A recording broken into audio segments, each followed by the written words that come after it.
Working Cows Podcast, episode 353. This episode is brought to you by Ranch Right. Welcome to the podcast that gives producers a platform to discuss and share paradigm-challenging practices. Practices that have increased the effectiveness of their operation and the joy that their families have received from this lifestyle.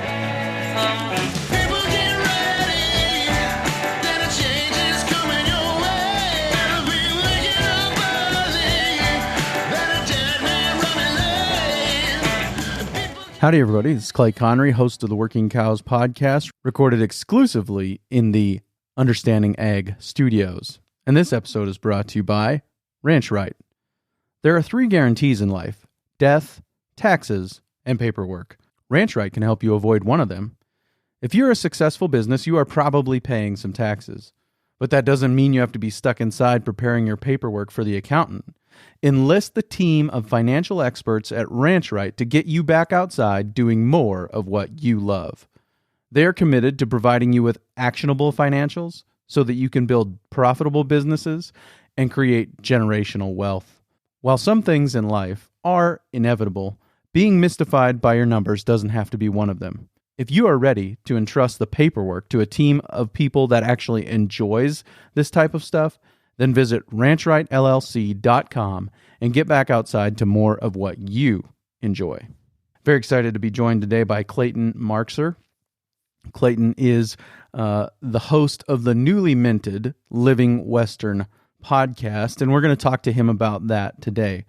Some of the motivations for starting the podcast, what is the target that the podcast is hoping to hit, why is he doing it, and some of the things that make him uniquely qualified for this adventure. And so really excited to discuss with him today the Living Western podcast. Clayton, thanks for joining me today on the Working Cows Podcast. Clayton, thanks for joining me today on the Working Cows Podcast. Well, thank you for having me. First of all, appreciate you facilitating the connection that I've had with your dad over the last few months. It was really a privilege to get to sit down and talk to him after having consumed his book. Reading is not a fair term for it. I listened to it. I took a PDF of it and put it through a PDF reader app so I could listen to it. And it's just been real fun getting to know him over the last few months. So thank you for facilitating that connection. Well, I have to thank you because that episode and my conversations with you have kind of inspired my own podcast. Yeah, very good. That's what we are here to talk about today is the podcast. So what is the podcast? First of all, give me the elevator pitch. All right. Well, my new podcast is called Living Western, and I started it because I have another social media presence, we'll call it, our brand. It's called The Adventure Cowboy, and that started from an inspiration from a hunting client who told me that I had a unique life and a unique outlook on life, and that I should be sharing it. And I didn't really know how to share it at the time. So I just got a video camera and started, taking along on my adventures, which at that time was a lot of hunting and shooting old cowboy guns. But there's a bigger story that I wanted to tell. And when you kind of put yourself in a niche of old school cowboy guns and hunting, the audience that shows up for that didn't necessarily show up for ranch stories and philosophical discussion. So fast forward years, and then Dad put out his book, started listening to a few podcasts like the one with you, and it really got me thinking, there's another way to tell a bigger story. And it's something all completely new to me, but I decided to step off into it. So the podcast is called Living Western, and it's dedicated to telling the real story of the rural American West through individual stories of the amazing people who call this part of the world home. And that was just something I came up with while I was recording that first episode, and I liked the sound of it, so I just kind of made it my tagline. It is a great tagline, by the way, and the way it rolled off your tongue in the first episode, I wouldn't have guessed that it was, but that it was spur of the moment like that, but it was really good, and I really do like it. It's a very punchy sentence that really kind of captures the idea of, I think, what you're trying to do. Yeah, I mean, I guess the gist of what I'm trying to do is help tell the story of the rural American West and agriculture, cowboy culture, Western culture, but tell it in a little bit different way than maybe some of the other folks that are out there doing it. Because I tell you where some of this idea came from was flying into SeaTac, Seattle Airport. I'm from a town of 700 people. There's not a single stoplight in our entire county. And then flying into SeaTac, there's just like a sea of homes and houses. And as we're flying in, I just started imagining like all of these houses have people that live in them. And how do I get a message about my culture to people like that?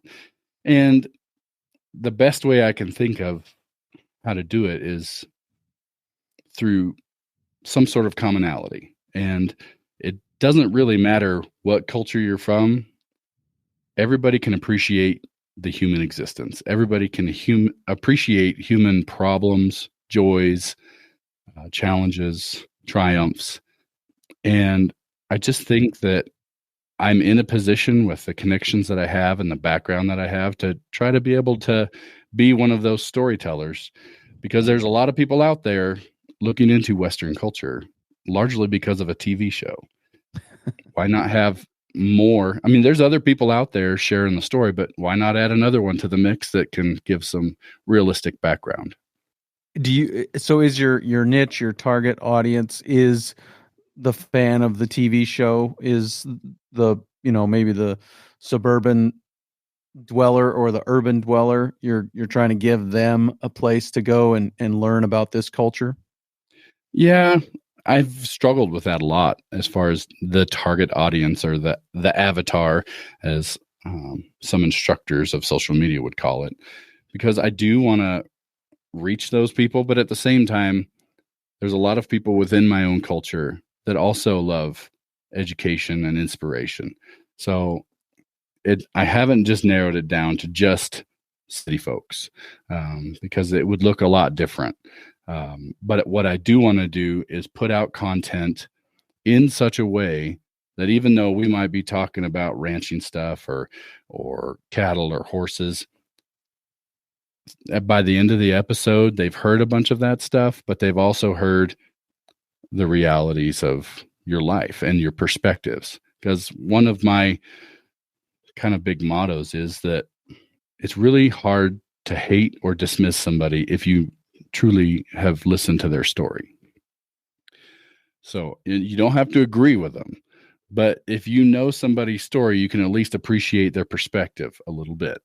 And that's all I'm trying to do with this, is share a story through a bunch of individual stories that shows the human side and the human struggles, but also introduces people to some of the realities of rural life and agriculture. Right. And I think that one of the things that I've noticed in listening to your first couple of episodes is which have been kind of long form, in-depth conversations with your dad. So that's been really good to hear somebody as close to him as you are ask him questions, because that's going to definitely be a different flavor.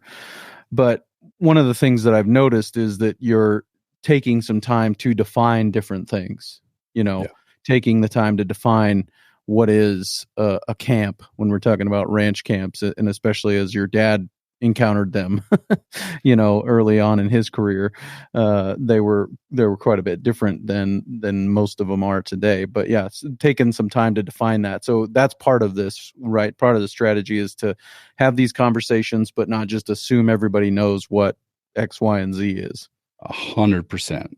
Because, well, it's funny you bring that up, because when Dad and I sat down, I told him before we started, I said, this is going to be really hard for me, because you're not just somebody that I'm interviewing that I know or I'm acquainted with. Like, I know you. I am your son. I grew up in your household. So I told him, I was like, the challenge for me as the interviewer is going to be having a conversation in a way where there's not all this unspoken dialogue going on, where, we're kind of in our own little world.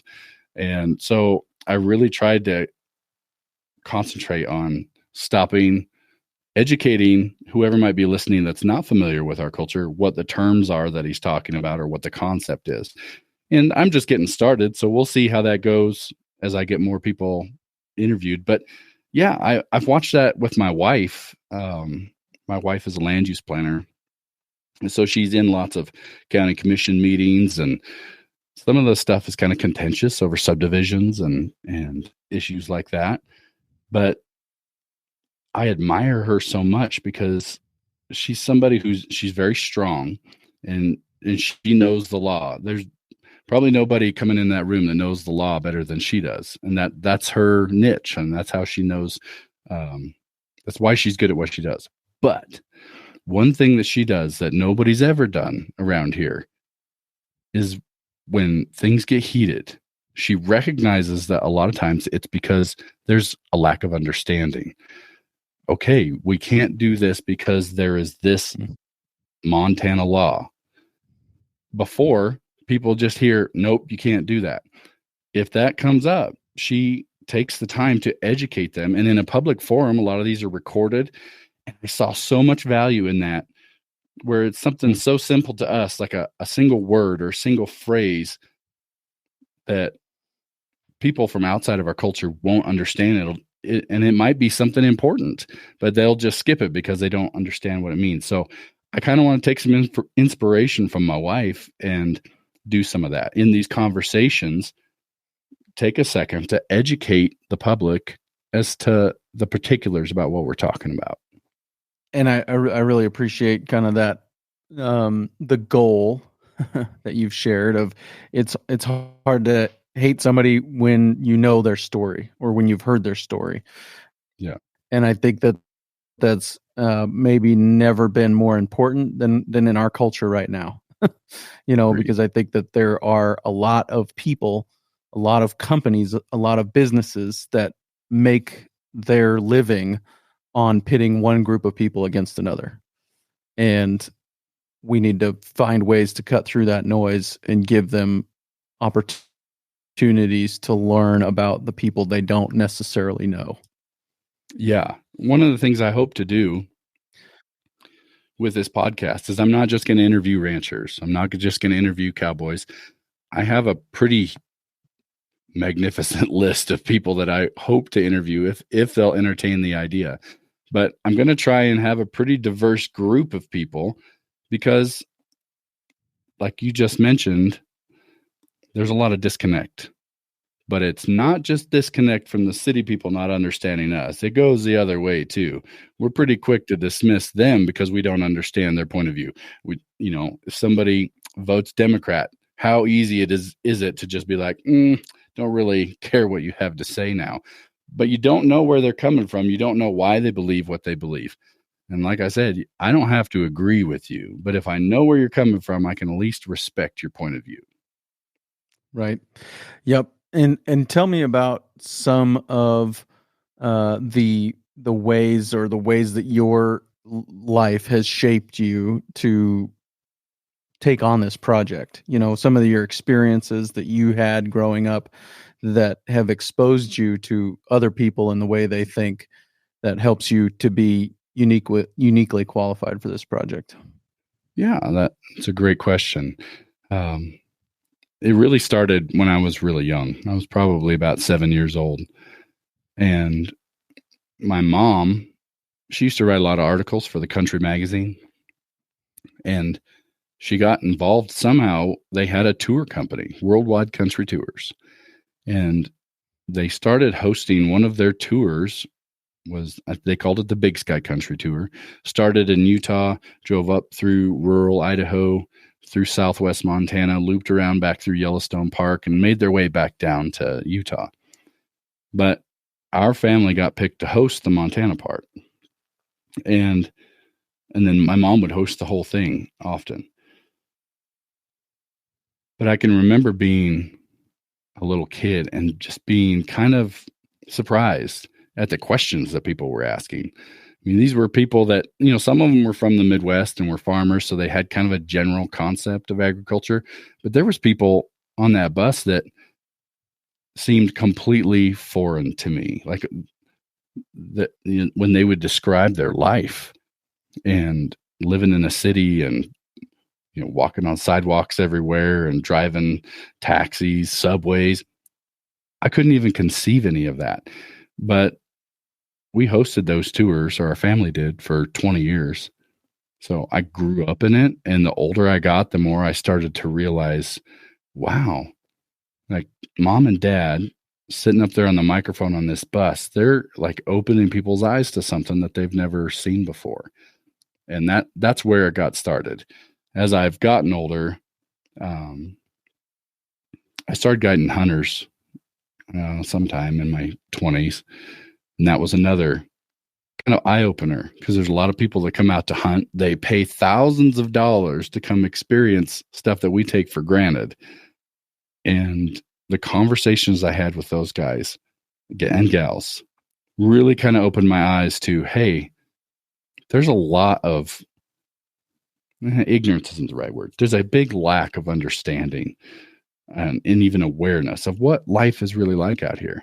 And to go back to what got me started doing media at all, I was sitting on a ridge at probably about 8,500 feet, maybe 9,000, with a hunter that I'd been hunting with for a couple days. So we'd had a lot of chance to talk. We were just hunting one-on-one, and this blizzard rolled in. And I mean, you can't see the horse that's 10 feet in front of you tied to a tree blizzard. So we decided to sit and wait it out, see if the elk were going to come out in this meadow we were watching. And I built a fire, got him comfortable, and we were just sitting around real quiet. And he says, kind of all of a sudden, he said, "Clayton, I'm going to say something, and it might kind of irritate you, but I just know that I don't mean it that way. But you have an amazing background." He said, your childhood is something that to me is like out of a book, and you have a great outlook on life. And, we've talked about it, but I'm getting the idea that you don't really share that in a bigger way, and shame on you for that. And he didn't mean that in any sort of, mean way, but it really got my attention and made me think, I'm an outgoing person. I like to communicate. I should be doing something. And that's when I got the little video camera and started packing it around. But right. That's the inspiration. Yeah. And shame on you, and from the respect of like you're cheating other people of hearing how unique your life was, is the way I take it. Yeah. He just thought that I have a story that's worth telling, not my own story necessarily, but like the story of my culture, and it's worth telling, and I'm not sharing it with anybody. Like, people need to hear that kind of stuff. And, I'll never forget that. Let's take a quick break and hear a word from our sponsor today, Ranch Right. Does a year's worth of tax prep stand between you and being able to send things to your accountant? Are you tired of email after email asking for documents that you don't know how to find? Are you wondering exactly how much money you're going to owe the IRS this year and have no clue how to even start to figure that out? We've been there, but you don't have to. Hire Ranch Right today and know where your business stands. After all, taxes are a part of life, but Ranch Right helps you with data entry, bookkeeping, gives you reports that you can make sense of, and helps with a realistic outlook of what your business needs this tax season. Visit www.ranchright.llc today and cross tax prep off your list. So, we've kind of talked about what it is and why it matters and why you're uniquely qualified for it. But I guess, where I'd like to go from there is that I think that part of what you're talking about is managing conflict and conflict resolution, and you talk about your wife being able to point out where people are kind of talking past each other and not really saying the same thing, or somebody misunderstood one idea. Yeah. So can you talk to me about some of the lessons that you learned growing up that helped to communicate these things in a way that was more accessible? Growing up on that big ranch, it was very traditional for most of my life, or most of my childhood. Dad took over in 1990, running the place, and he'd been cow boss for a long time before that. But in the 90s, he started switching over to families, rather than the traditional old system of drifting cowboys and bunkhouses and seasonal work. So we got to watch probably hundreds of different people come through the ranch, work there, move on to the next adventure. And when you have that many people all working together, and ranching, it's not just like 8 to 5, go home, do your own thing. You live around each other on the ranch. You're working together all the time. It breeds, or it creates an environment for an extra level of social conflict. So I got to watch, excuse me. So I got to watch a lot of that conflict happen. And over the years, I got to watch how Dad and the other management staff at the ranch would handle those situations. In some ways it worked really good. In some ways it didn't. That would probably be my initial experience into watching social conflict. And conflict isn't always bad, but how you handle it is what matters. So I got to see a lot of handling of conflict that didn't work well, but I also got to see some that worked really well. And that was kind of the inspiration for it. And it's interesting to me that you say that your perception of this is that trying to resolve conflict, because I've never thought of it that way. But that's really what it is. I'm trying to help resolve conflict in some cases before it even starts. Like if somebody who watches Yellowstone all of a sudden starts Googling cowboy stuff and living in Montana, I really want something that I can put out there to be available to them so that they can get a real taste of what reality is. It's interesting to me, some of the local conflict that we have in our own county. Our county is one of the fastest growing counties in Montana. And not only that, we have a very unique demographic because we have Big Sky in our county. So you have, and Big Sky, for those of you who don't know, it's like where the Justin Biebers and the guy that owns GoPro and not Justin Bieber, Justin Timberlake, but lots of those movie stars and the richest people in the world have a playground in Big Sky, Montana.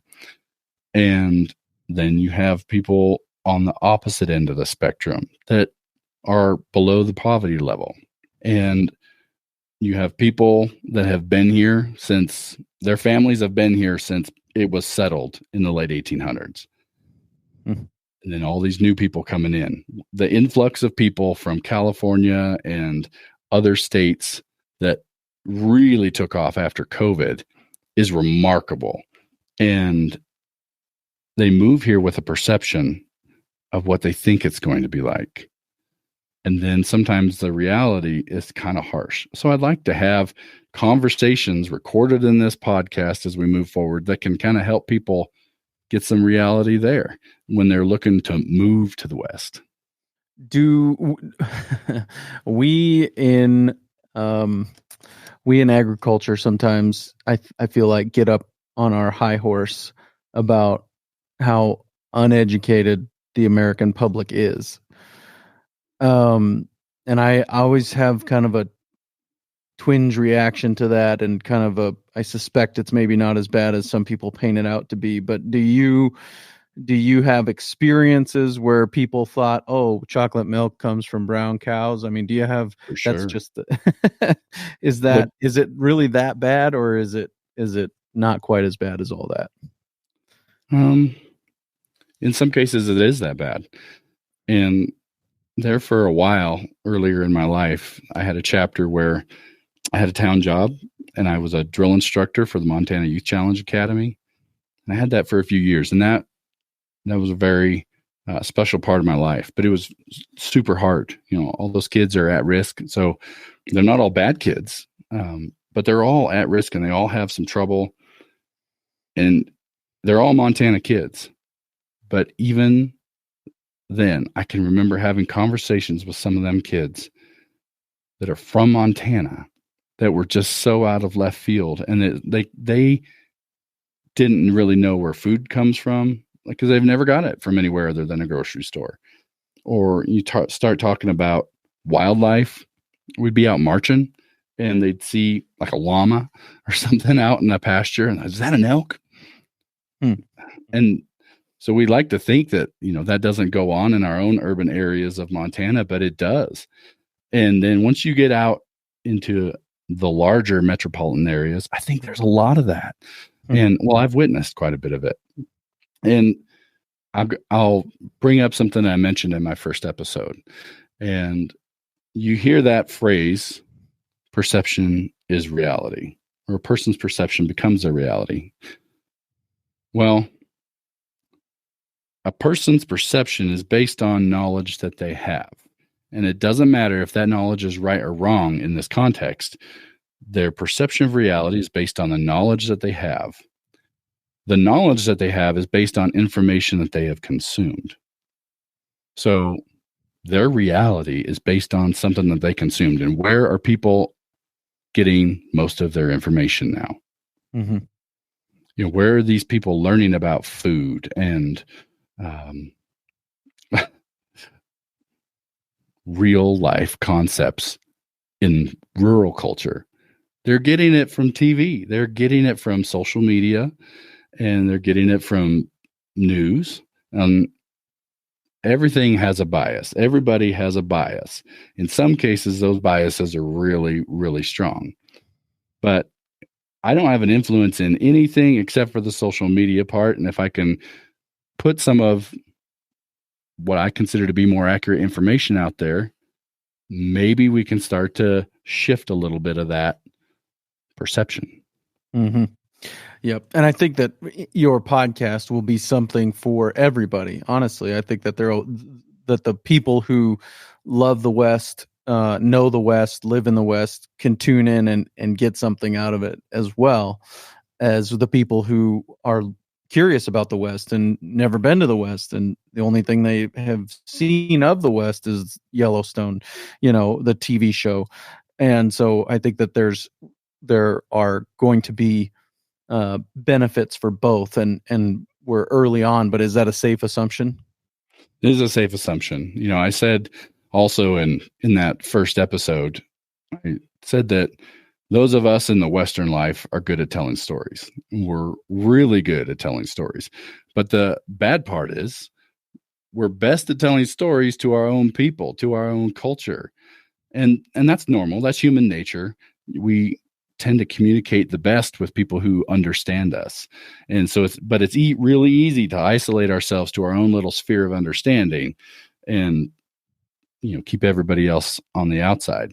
Where I'm going with this is that your podcast, for example, is amazing, but it's really geared towards other people within our culture, right? You can have a detailed conversation with Alderspring about their in-herding and different concepts with cattle management and resource management. But people from the city aren't going to understand any of that. So they're not, it's not a good way to reach them. My theory is that if I can come from a human standpoint and really try to accentuate the human existence, through our own perspectives and our own stories, that it will be more easily consumable by people outside of our culture, as well as the people inside of our culture. I don't want to discredit podcasts like your own and those of us that are out there with podcasts telling stories to each other and educating each other, because that's very important. We learn and we can be inspired by our peers. So I'm not discrediting that at all. I think what you guys do is amazing. I'm trying to come from a little bit different angle because, there's a lot of you guys out there that are doing great work. Yeah, no, I totally appreciate what you're trying to do, and I think it's important. And I think that healing the brokenness between the rural and the urban is incredibly important. And I think that podcasts are a great way to do it. I mean, you literally have access to billions of people through that medium, and there's no gatekeepers. I mean, really, the only gatekeepers in podcasting are your ability to get the message out and cut through the noise. I mean, the gatekeeper becomes the fact that there are that many other there are that many other places, channels fighting for their attention, but other than that, everybody really has the same access. The feed goes to the same platform as everybody else's. And so if you can find a way to cut through the noise, then you have a basically unlimited audience. And so I think it's awesome that you're doing what you're doing. And I hope it is successful in accomplishing your goal, and not even necessarily, large numbers, although that would be awesome too, but finding people who can come to understand better the West and those things. So what would you say are some communication techniques that help to educate people to get those stories and those points across, to cut through the fact that they've gotten their information from a different source? What are some of the communication techniques and things that you have found to be the most common misconceptions of people that are not necessarily haven't grown up in this lifestyle? There's a lot in that question. I'm going to go into the techniques a little bit. Years ago, one of my other town jobs was selling cars. And selling cars in your hometown, I thought it was going to be easy because I knew everybody, but it was tough because everybody knew me. And so they all wanted a special deal, or they're related to me, so they wanted a special deal. Or my ex-father-in-law owned the dealership. So, everybody wanted a special deal. Well, when you're working on commission, you can't make a living on special deals. But I had to learn real quick how to talk to people about something I wasn't familiar with that much. I mean, yeah, I like trucks as much as the next person, but I'm a ranch kid. And I was at the dealership with my cowboy hat on. I was there because I needed to be for my livelihood. So I had to learn not only about the cars, but I had to learn about people. And one of the things that I learned was that it all starts with building common ground, finding common ground. It doesn't matter who walks in that door. There's some way that you have common ground. And if you can have a real human conversation about something not even related to the cars, that will open the door to have a conversation that will lead to them potentially buying a car from you. That's where a lot of this is coming from. I want to take those quips that we hear from somebody that says, "Oh, did you see this on Yellowstone?" And there's a lot of us in our culture that we know that Yellowstone's kind of a joke in a lot of ways, but it does get people talking. And why not, instead of just dismissing, "Oh, Yellowstone, tired of hearing about that," why not be like, "Oh, what did you think about that? Do you want to know what it's really like?" And start conversations like that. I say Yellowstone. It's not like there's not other things inspiring people to look into the West, but we got to be honest. There's not been anything in modern history that has put so much attention on cowboys and ranching in the Western culture than that TV show. And it is still such a active part of what people are thinking about. A few months ago, there was a county employee that moved here from California, city guy. He didn't know anything about living in the rural area. And my wife asked him, "Why'd you even apply for this job? Why would you come here of all places?" And he told her, he's like, "I was watching this show called Yellowstone, and I just really wanted to move out here." And this is somebody that became a county employee, and he's no longer here, but That first But winter that did was him in. really that was really striking to me that, somebody would move from San Francisco of all places to Madison County, Montana, where there's not even a stoplight, no fast food, just based on inspiration from a TV show. That's how powerful that is. And it's easy for us to dismiss it or, roll our eyes at it, but people see a glimpse of a better life. They see a glimpse of something of freedom. And they want it. And I don't blame them. If I could see a way to get out of a city and move to a slower pace of life that was more peaceful and I had more freedom, I would be trying to do the same thing. So I think, to get back to your question, I want to take advantage of anything I can that they bring up and find common ground in it and figure out a way to take that conversation somewhere. For example, there's a new intern that just started in our local conservation district office. She comes from a metropolitan area, I think in Michigan. She heard me talking about my podcast in the office one day and went and looked at it, and then emailed me shortly thereafter and was just like, I am the person you're talking about. I am from the city. I have so many questions. You just opened my eyes to so much stuff that I've been curious about since I moved out here. And, she was very appreciative about it. And that really just kind of confirmed to me, you just need to have a conversation with people at their level. Yep. Well, and that'll stoke your fire for a long time, right? Getting an email like that. Oh, man. Yeah. And somebody young too. Right. Like, that's one of the things that we see a lot, or I see a lot, as far as agricultural communications. There's some demographic trends there where a lot of the audience is my age or older. I want to try and reach these younger people in these cities that don't know where their food comes from, that don't genuinely have a concept of what it takes to get hamburger into the grocery store.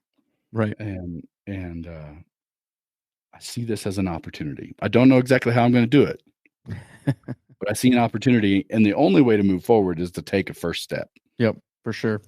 Well, and you talk about the power of storytelling, especially storytelling in the West, and what's the power of Yellowstone? What made Yellowstone what it is?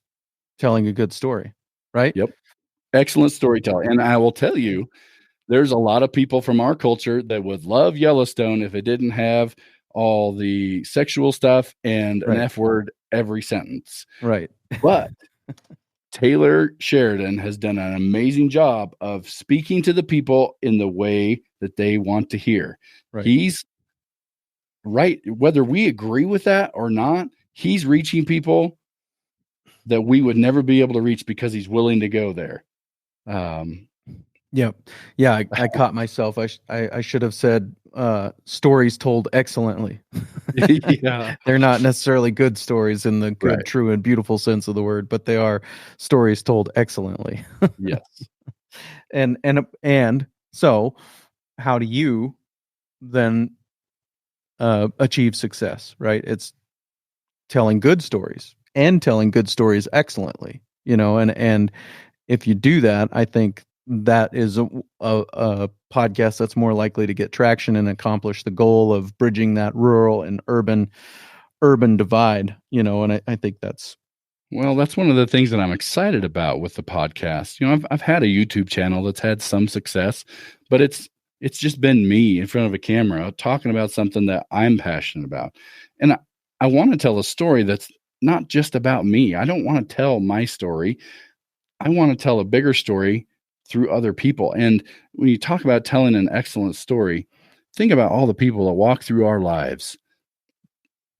Have you ever been around somebody for a long time and then you don't hear much from them, and then one day for some reason they launch off and tell a story and you're just like, whoa, that explains so much.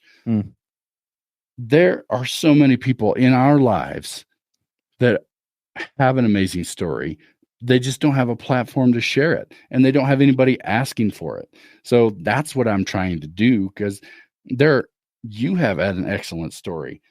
Everybody that you interview has an excellent story, and it's kind of up to us as podcasters or media to be able to try to help them tell that story. And that's something I'm really trying to learn and observe, how to be a good interviewer, because your interview skills will help that person tell their story in a cohesive way that can then be absorbed by an audience that maybe isn't in this person's realm. Yeah, for sure. So in your mind, where do you see this rural and urban divide going? Where does it, I mean, I know none of us has a crystal ball. You and I are neither of us are prophets nor the son of a prophet, but where do you see it going? I mean, in my mind, it doesn't go anywhere good. It's not heading in a positive direction. Would you agree with that? Well, I would agree with that. And that when in any facet of history, in any culture, has anything positive come out of people isolating themselves to their own sphere and completely removing themselves from other cultures? It never ends up good, because, and I'm not a globalist necessarily, but at the same time, we all are human beings. We all exist under the same atmosphere.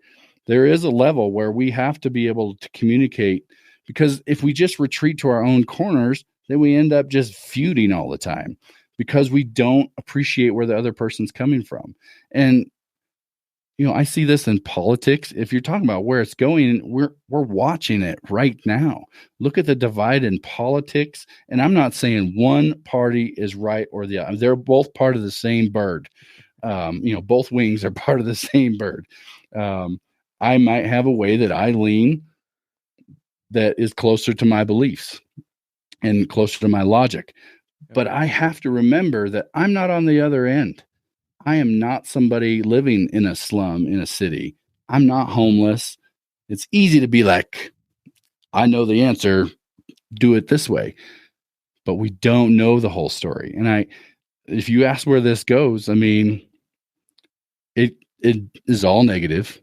Mm-hmm. If this divide keeps getting worse, and I really don't even want to go there, because we know what happens when a certain party takes their own side and won't talk to the other party. That divide just gets bigger and bigger, and next thing you know, you have civil wars, you have all sorts of chaos. And I'm not saying that my podcast is going to bridge some major gaps, but it's a step. It's it's me putting something out there to make an attempt to bridge a gap to whatever extent I can. Right. Yep. No, it's better to have tried and failed than to have done nothing at all. Right. And right. I'm not saying you're going to fail. I think you've got a lot of the boxes checked to succeed for sure. And I would love to see it accomplish the goals that you have set out. And I think that I agree with you. One of my favorite political quotes of all time is that in our country we have two parties, the stupid party and the evil party, and sometimes they get together and do something both stupid and evil, and they call it bipartisanship. So right. Well, one of the things I'm so excited about with podcasting, and I should give some background here, up until a couple of years ago, I'd heard the word podcast, but I'd never really listened to one. I'd been a guest on a couple like outdoor ones, but the only reason I listened to them is because they sent me a link to it. I'd never been to a podcast player before I went and listened to Dad's podcasts that like people like you interviewed him. So I'm kind of new to it, but I'm excited about it, because these conversations that we're talking about, whether it's the conversation you and I are having or a conversation that, somebody is going to listen to maybe 10 years from now. We're recording this. And that's the wonderful thing about these conversations, is that other people are going to be able to listen. My kids may not listen to it now, but maybe 10 years from now, they will. Maybe after I'm dead, they will. And maybe it will change their life. Right. Yep. So the podcast that I just did with my dad, there's a lot of people that I could have gotten to be my first guest.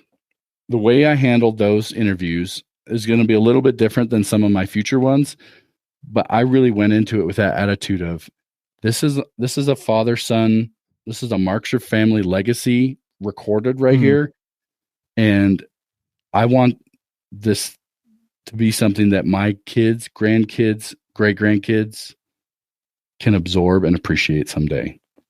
Yeah, for sure. Yeah. So who do you have any others recorded and set to release, ready to go?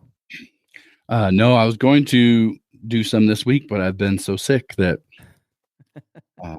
yesterday I talked for about 10 minutes and lost my voice. So today I'm actually doing pretty good. But yeah, no, and the other thing about all of this is I greatly underestimated the effort and time it was going to take to edit podcasts, especially video podcasts, because I'm doing audio and video. And the video, I got a couple camcorders to make a multi-angle. Well, I don't have the switcher and I don't have somebody to run it. So I'm just recording it all on different cameras and a separate sound recorder, putting that all into the computer and then just piece by piece. That first podcast probably took me 15 hours to edit and put together. And a lot of that was because I'd made mistakes because I'd never done that many tracks before. Sure. No, well, it turned out really well. I mean, from audio and video perspective, it was excellently done. And also the interview was very good. You know, I would never have guessed that you hadn't listened to lots of podcasts, because that's where a lot of people, it's where I learned how to do interviews, is by listening to other people do it. And so, yeah, you did a great job. It was very well done. There's some learning the hard way going on here. And I didn't talk about this yet. I didn't talk about this in any of my previous episodes, but many years ago when I was in high school, the local radio station had a rodeo roundup, they called it. It was a half-hour live broadcast every weekday. And every Wednesday, they wanted to do something on that episode or on that broadcast with youth and 4-H and that kind of stuff. And they asked me to host it. So, man, I said, all the time. Like I don't ever want to hear those episodes ever again because I was so bad. But I liked interviewing people. So I'd script out interview questions and I'd find people to interview. So I've kind of done this before and was really bad at it, but learned some lessons, and I'm incorporating those into my current endeavor. Nice. Yeah, very good. Who are some of the people on your list? I mean, I had a list when I started, and some of them I've gotten around to, or some of them I've been able to actually interview. Some of them I still haven't. But who would be some people who are on your list, or people that have agreed that people might be able to hear in the near future? All right. I had to pull my phone out because the list is really big. I'm on your podcast. I'm a little nervous being in front of such a podcast star, so I might forget something. Trinity Vandenaker has been doing big things with YouTube. He's got a couple 100,000 subscribers now, and he is a very genuine person trying to do a very good job doing similar to what I am, trying to educate people that are interested in Western culture. He's diving into details more than I will with what I'm trying to do, but it's kind of in the same vein. And I want to interview him. There's a guy that I went to college with. His name's Jens Berg, and he is a silversmith, but he grew up ranching, long family history there in Johnson County, Wyoming.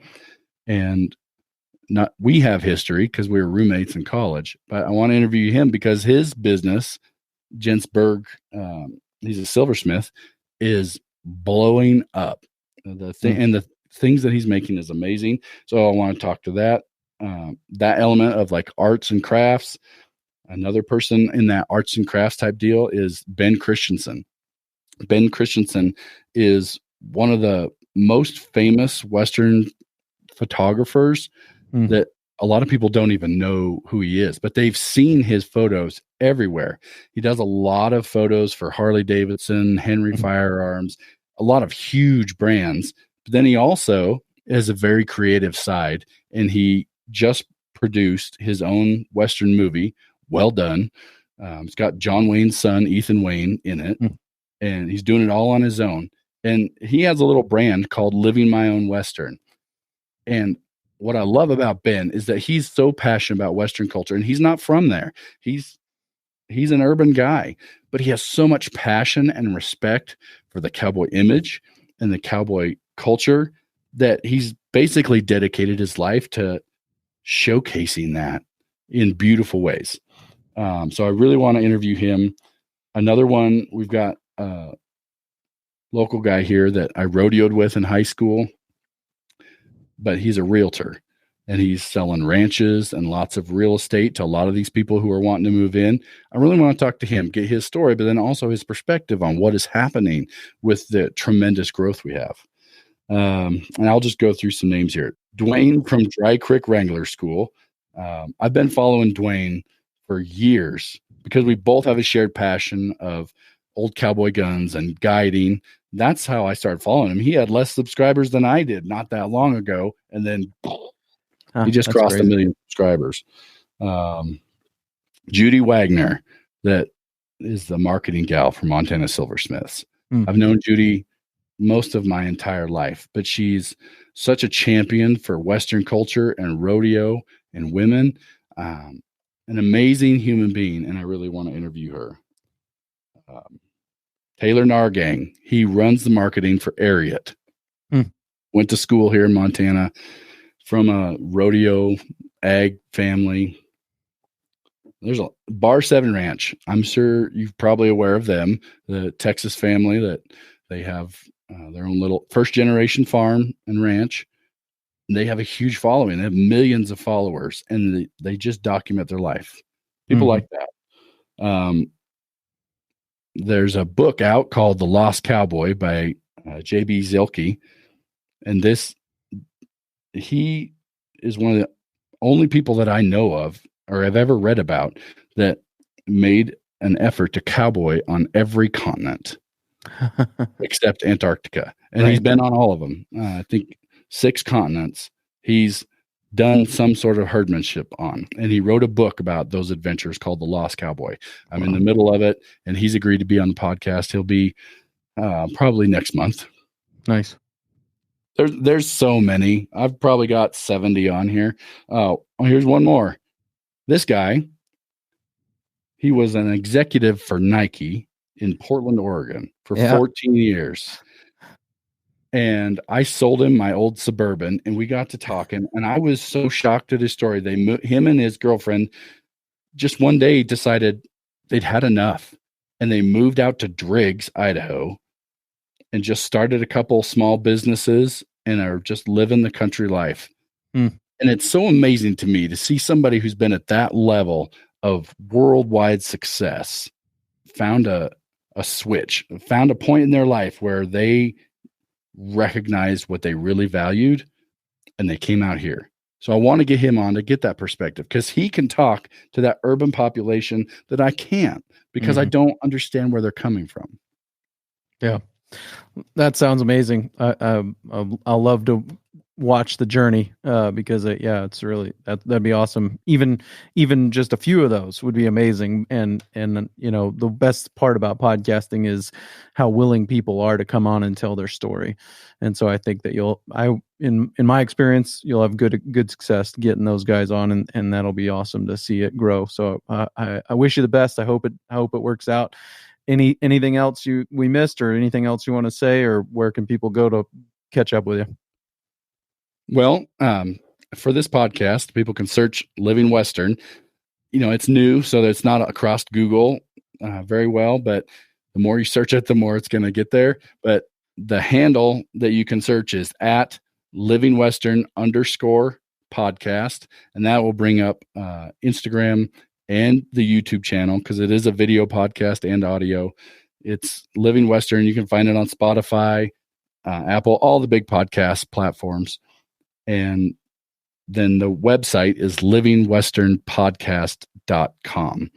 and we're still building that, but it is available.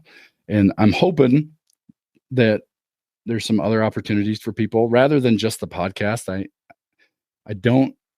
not going to divulge yet what my dreams are, but I would like to see Living Western be more of a brand than just a podcast. And gosh, I'm really excited for where it can go. I will tell you, it is tough starting over. Like, I've got 20-some thousand subscribers on my other YouTube channel. So starting over from scratch, it's rough. And then I'm at that stage where every podcast download that comes in they all mean a lot, but like just to get 5 is a huge deal for me. So I don't know how long it took for you to get to the point where you could breathe and you were like, okay, it is growing. But yep. Yeah. Just to put it in perspective, man, if there were X number of people in a room, would you show up to tell your story? I mean, yeah. And so I'm sure you've heard that being around the creator space for a long time, but just thinking about that, and it doesn't have to get very, very big before you think, heck yeah, I'd show up to tell my story. And so it's always worth doing. So yeah, well, good on you for getting started. I appreciate it. Links for all that will be in the show notes page for today, workingcows.net/353. But for now, Clayton, thanks for your time today. Well, thank you. And I hope that I can interview you at some point because you're on this list. I'd be honored. Very good stuff there with Clayton. Really excited to see where the podcast goes. He does have a couple of the installments of the episode with JB Zilke up at this point. So if you're interested in hearing the story of a guy who's ranched on 6 continents, they're up and available, and they'll be in the show notes page for today, workingcows.net/353. You can go there, watch them, download them, listen to them, however you like to get them. You can do that. So got a couple of different directions we might go next week. One of them is an episode I did before the South Dakota Soil Health Coalition with Cooper Hibbard on composite animals and the importance of composites to what they're doing there at Sieben Land and Livestock. Might go that direction. Might also have a little bit of a preview of a drought webinar that I will be emceeing, hosting with the South Dakota Grassland Coalition. So one or the other will probably be where we go next week. But to find out which one it is, come back next week, and we will see you again real soon on another episode of the Working Cows Podcast. We invite you to visit workingcows.net to subscribe to the show via iTunes or Stitcher. You'll also find detailed show notes pages, resources from our guests, and the industry leaders who have influenced them. For more ideas on putting your cows to work for you in a more profitable way, tune in next week.